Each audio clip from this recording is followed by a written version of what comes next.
Most people don't control their emotions. Their emotions control them. They wake up already stressed, already reacting to things that haven't even happened yet. One small problem ruins their mood. One comment from someone else changes their entire day. They feel anger, fear, anxiety, and they let those emotions decide how they act. Over time, this creates a life filled with regret, frustration, and confusion. But there is another way to live. A way where you are not easily shaken, not easily provoked, not easily broken. This is the path of Stoicism, a philosophy practiced by great minds like Marcus Aurelius, Seneca, and Epictetus. They lived in times of chaos, pressure, and uncertainty, yet they developed a level of inner calm that most people today can't even imagine. To master your emotions like a Stoic, you must first understand the simple truth. Your emotions are not your enemy. Many people believe that to be strong, you must suppress your feelings or pretend they don't exist. That is not strength. That is avoidance. Stoicism does not teach you to become emotionless. It teaches you to become in control. You don't always control what you feel at first, but you always have a say in what you do next. Think about how quickly emotions take over. Someone says something disrespectful, and instantly anger rises. Your heart beats faster, your thoughts become aggressive, and before you know it, you've reacted. Maybe you said something you regret. Maybe you acted in a way that doesn't represent who you truly are. This is what happens when emotions lead and you follow without question. A Stoic does something different. They create space between what happens and how they respond. That space may only be a few seconds, but it changes everything. In that moment, they observe what they are feeling instead of becoming it. They recognize the anger, the frustration, the fear, but they don't let it take control. That pause is where power begins. One of the deepest insights in Stoicism is that it is not events themselves that disturb us, but our interpretation of them. Two people can go through the same situation and have completely different emotional experiences. One feels devastated, the other remains calm. The difference is not the situation. The difference is the meaning they attach to it. When something negative happens, most people immediately assume the worst. They take it personally. They think it's unfair. They believe it shouldn't be happening. These thoughts create emotional suffering. But a Stoic questions those thoughts. They don't accept them blindly. They ask themselves whether their reaction is reasonable, whether it is helpful, whether it is within their control. This level of awareness is what separates those who are controlled by their emotions from those who control them. Awareness means you are watching your mind instead of being lost inside it. When anger appears, you notice it. When fear arises, you recognize it. You don't rush to act. You take a step back internally and observe. At first, this might feel difficult. Most people are used to reacting instantly. But like any skill, this becomes easier with practice.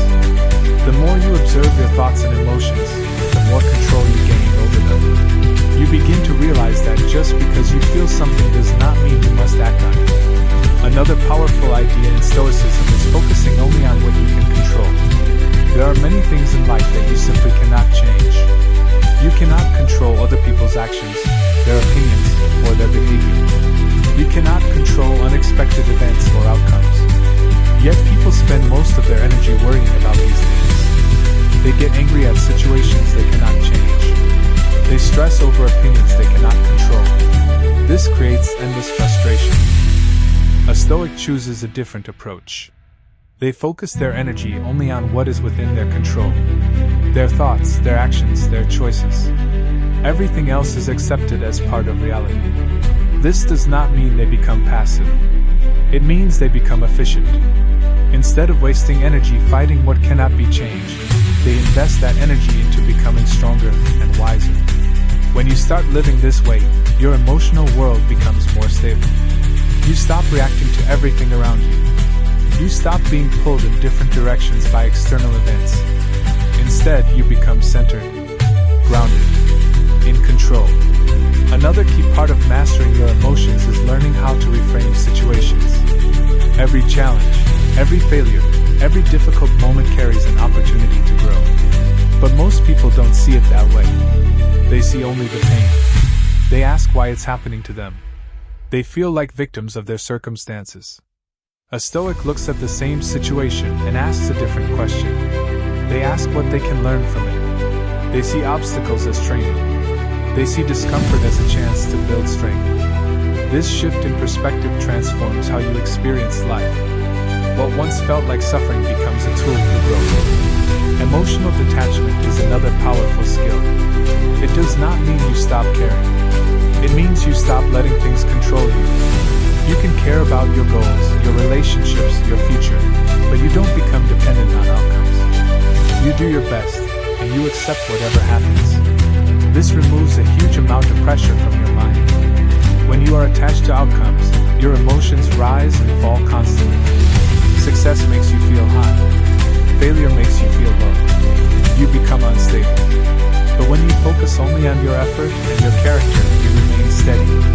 You are not shaken by results because your sense of worth does not depend on them. One of the biggest causes of emotional pain is taking things personally. People assume that everything others do is about them. If someone is rude, they feel attacked. If someone ignores them, they feel disrespected. But in reality, most people are acting based on their own thoughts, their own struggles, their own emotions.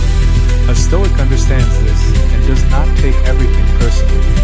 They realize that other people's behavior often reflects their internal state, not your value. This understanding protects your peace. It allows you to stay calm even when others are not. The goal of all this is not to eliminate emotions.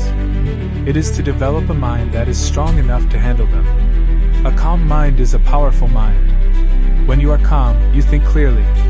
You make better decisions. You respond instead of reacting. You remain in control even in difficult situations. This kind of strength is not built overnight. It requires practice. Every day presents opportunities to improve. Every challenge is a chance to apply these principles. When you lose your temper, you reflect on it. When you feel overwhelmed, you observe it. Slowly you build awareness. Slowly you build control. Over time, something changes. You begin to notice that things that once triggered you no longer have the same effect. Situations that once caused stress now feel manageable. You become more patient, more focused, more disciplined. You become less reactive and more intentional. This is what it means to master your emotions like a Stoic. It is not about being perfect. You will still feel anger, fear, and frustration. But you will not be controlled by them. You will have the ability to step back, to think clearly, and to choose your response. And that is where true power lies. Not in controlling the world around you, but in controlling yourself. When you can remain calm in chaos, when you can stay focused under pressure, when you can face challenges without losing control, you become unshakable. So the next time you feel your emotions rising, remember this. You have a choice. You can react without thinking, or you can pause and take control. That moment of choice is what defines you. That moment